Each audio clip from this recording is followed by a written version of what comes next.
Assalamualaikum warahmatullahi wabarakatuh. Semoga kita selalu dilindungi oleh Allah Subhanahu wa Ta'ala dari segala macam bala. Baiklah, saya akan menjelaskan betapa hebatnya bangsa Melayu, terutama berkaitan dengan bahasa Melayu.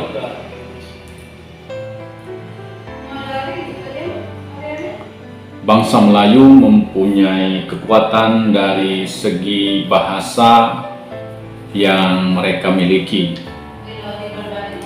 sehingga bahasa bangsa Melayu mempunyai martabat tersendiri di mata orang-orang dari Eropa.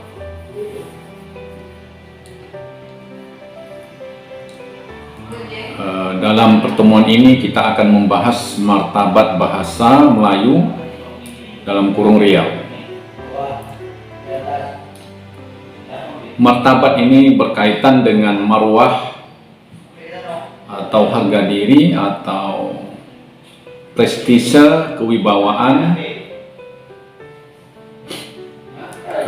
seseorang, suatu bangsa, suatu negara. Martabat bahasa Melayu bermakna marwah atau harga diri bahasa Melayu. Martabat bahasa menurut Erkunjana Rahardi adalah tinggi rendahnya derajat bahasa dari kacamata pemakainya. Jadi martabat bahasa Melayu adalah tinggi atau rendahnya derajat bahasa Melayu oleh para pemakainya. Kalau kita kaitkan dalam sejarah, pemakai bahasa Melayu pada zaman kegemilangan kerajaan Melayu terdahulu itu luar biasa, karena bahasa Melayu dipakai sebagai bahasa lingua franca di kawasan Asia Tenggara. Jadi pemakainya tentu bukan hanya bangsa Melayu. Tentu saja hal ini juga sangat berkaitan dengan dinamika sikap dan perilaku pemakai bahasa Melayu itu sendiri. Selain itu, persoalan keindahan nilai estetis dan keluasan pemakaian juga mewujudkan martabat suatu bangsa.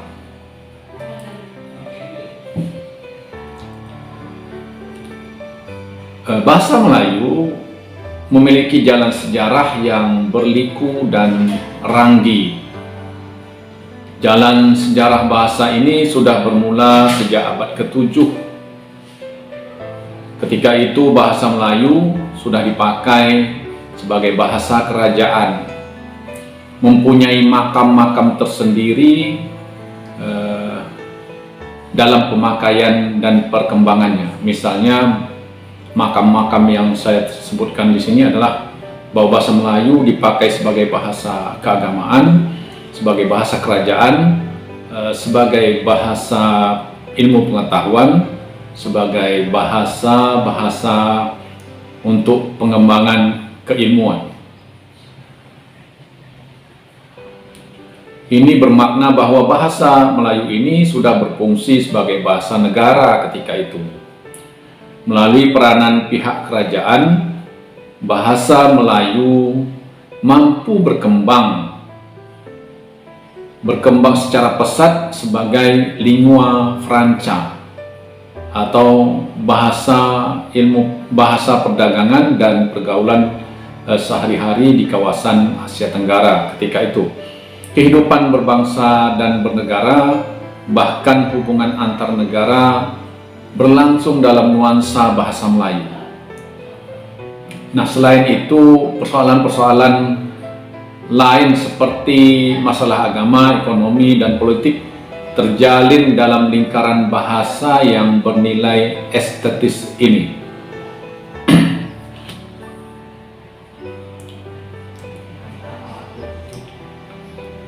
Perkembangan keindahan bahasa Melayu bermula di Kerajaan Melaka, bahkan hingga kekuasaan Portugis.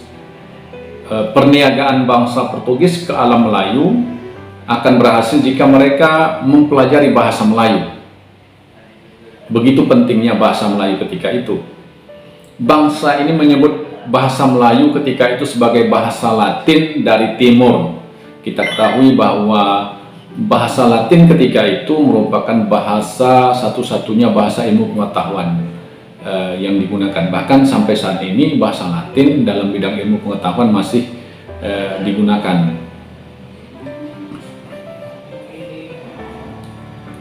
Nah, bahasa Latin merupakan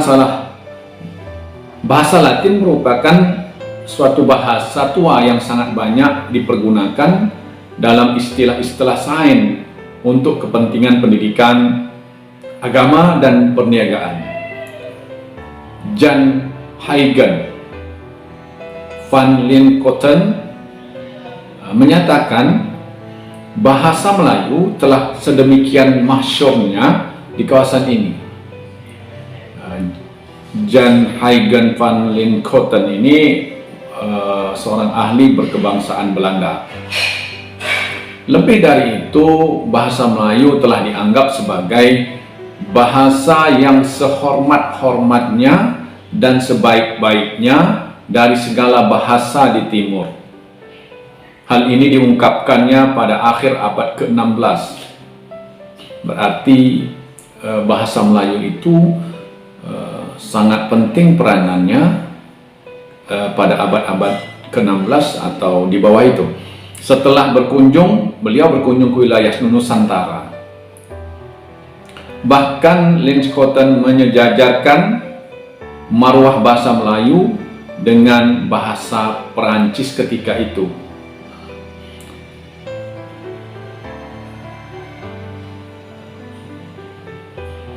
Kemudian ada seorang pakar yang bernama Itinerario pada tahun 1596 atau abad ke-16 menyatakan bahwa yang tidak berbahasa Melayu di Hindia Belanda, dia tidak bisa turut serta seperti bahasa Prancis untuk kita. Jadi mereka mensejajarkan bahasa Melayu dengan bahasa Prancis ketika itu. Selanjutnya Atio,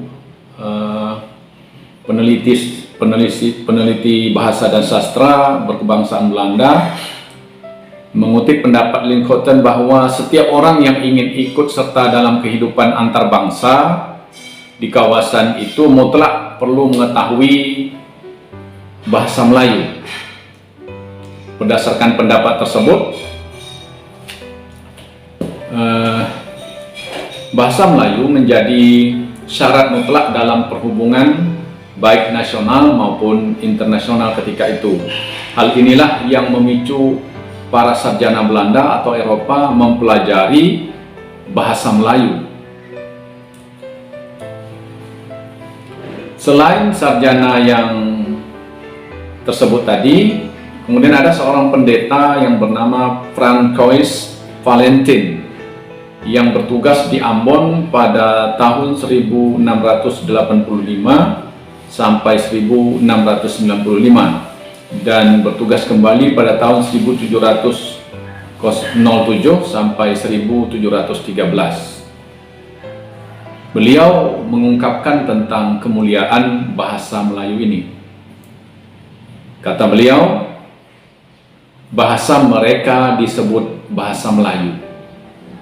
Bahasa ini tidak hanya dipergunakan di daerah mereka, tetapi juga dipergunakan di mana-mana untuk bisa saling mengerti dan untuk dipakai dimanapun di seluruh Hindia dan di semua negara di Timur.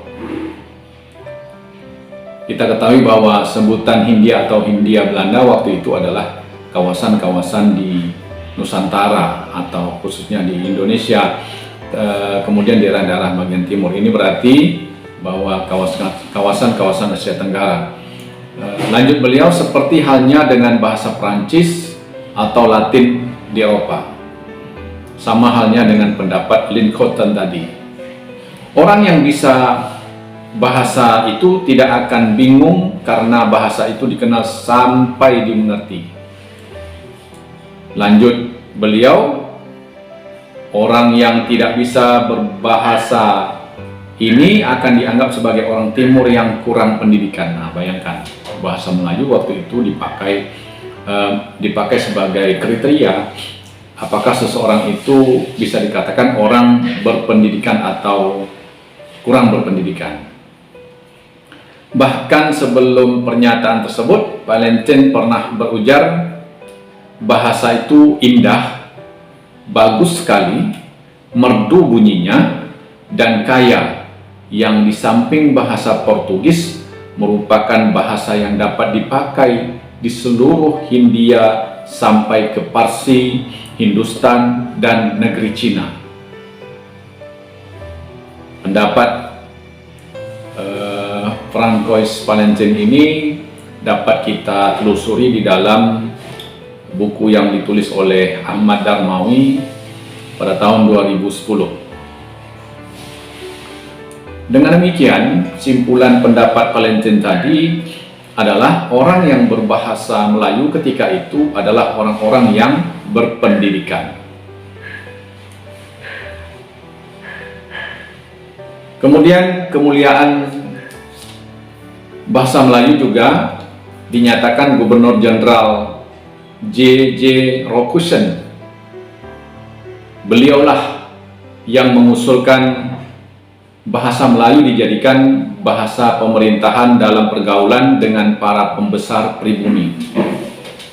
Jadi bukan bahasa Belanda, ketika itu diusulkan jadi bahasa pemerintahan. Selain itu dia mengatakan bahwa bahasa Melayu adalah lingua franca di seluruh kepulauan Nusantara, dipakai dalam pergaulan oleh semua orang dari berbagai bangsa.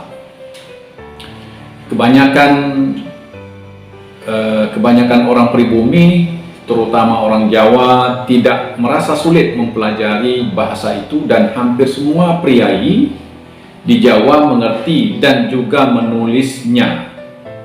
Atas dasar inilah bahasa Melayu mendapat tempat terpenting dalam proses pembelajaran di sekolah-sekolah pribumi ketika penjajahan Belanda.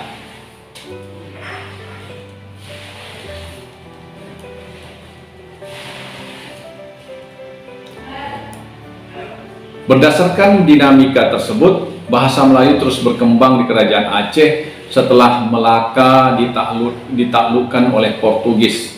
Di Aceh inilah para ulama besar berperanan penting dalam pemakaian bahasa Melayu dalam karya-karyanya. Para ulama ini menulis karya sastra seperti syair dan kitab dalam bahasa Melayu yang sangat indah, sangat estetis. Ulama seperti Hamzah Pansuri, Syamsuddin Al-Sumatrani, dan Nuruddin Ar-Raniri inilah dinilai sebanyak kalangan sebagai pilar agung penyair Melayu.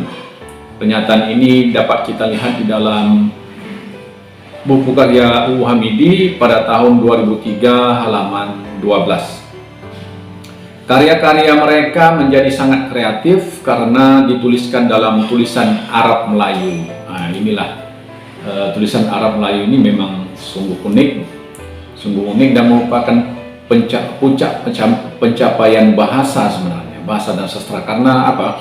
Karena tulisan Arab Melayu menggabungkan dua peradaban dalam aksara sehingga menjadi satu pelafalan atau ujaran. Tradisi aksara Arab dan tradisi aksara Melayu digabungkan menjadi satu yang disebut tulisan Arab Melayu. Menurut hemat penulis, menurut hemat saya, tulisan ini merupakan keagungan kreativitas Melayu. Hal ini karena Melayu berhasil menggabungkan dua kebudayaan menjadi satu, tulisan Arab, ejaan Melayu. Sungguh luar biasa. Keagungan dan keindahan bahasa Melayu terus berlanjut pada masa kerajaan Johor Riau Pahang Lingga. Paling tidak ada dua tokoh yang termasyhur, yaitu Abdullah bin Abdul Qadir Munsyi di Singapura dan Raja Ali Haji di Pulau Penyengat, yaitu kerajaan Riau Lingga bagian dari Indonesia. Namun kedua tokoh ini memiliki peranan yang sangat berbeda karena berada di wilayah politik yang berbeda pula. Dari kedua tokoh ini, Raja Ali Haji dinilai paling berjasa membina dan memelihara keagungan bahasa Melayu. Di tangan beliaulah karya-karya sastra tercipta dengan gemilang. Kejeniusan lokal tokoh ini bagai purnama di malam gelap. Karya-karya yang ranggi dari pemikirannya dan geliat budaya literasi pada zaman itu mengangkat martabat bahasa Melayu.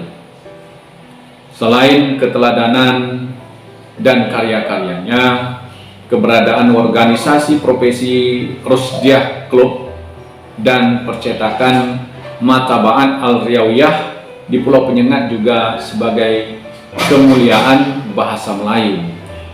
Melalui kedua organisasi ini, bahasa Melayu semakin berkibar dan bersinar. Bahasa Melayu Riau memang sangat terpelihara dan terbina melalui geliat kebudayaan di Kerajaan Riau Lingga. Bahkan menurut Umar Yunus, Belanda telah mengambil bahasa Melayu Riau sebagai bahasa resmi kelas 2 ketika itu. Menurut sarjana Belanda bernama C.A. Mes dalam buku Tata Bahasa Indonesia pada tahun 1954, bahasa resmi di zaman Belanda itu berpokokkan bahasa Melayu Riau. Karena itu pula, Belanda mengutus 3 ahlinya untuk mempelajari bahasa Melayu Riau, yaitu H. van Eysinga yang belajar dengan Raja Ali Haji. Kemudian H. van de Waal belajar dengan Haji Ibrahim, seorang ahli pantun dan syair Haji Ibrahim. Dan C.H. van Ophuijsen juga belajar bahasa Melayu. Tokoh Belanda yang cukup fenomenal adalah Van Ophuijsen karena beliau menulis logat bahasa Melayu ketika itu. Bayangkan, seorang Belanda menulis logat bahasa Melayu.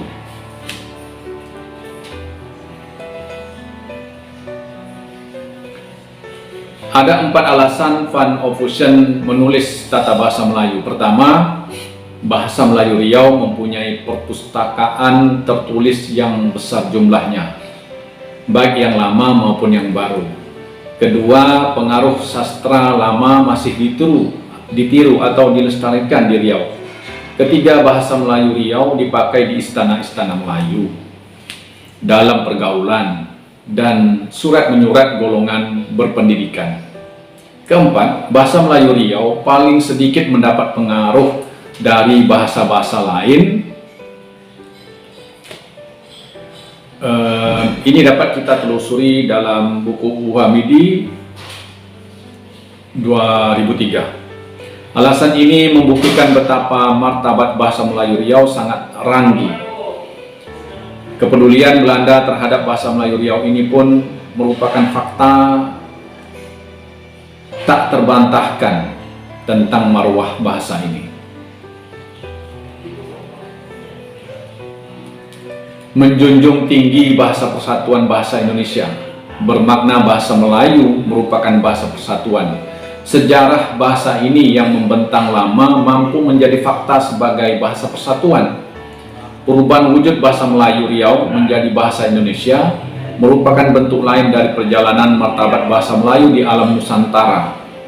Meskipun di sana-sini terdapat pengingkaran-pengingkaran akan kemasyhuran bahasa Melayu Riau, tetapi fakta sejarah tidak akan pernah terbantah.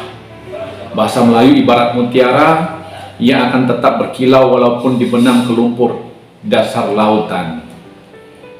Begitulah cerminan kemuliaan, keranggian dan keagungan martabat bahasa Melayu yang selama ini kurang diperhatikan oleh para praktisi bahasa, termasuk orang-orang Melayu.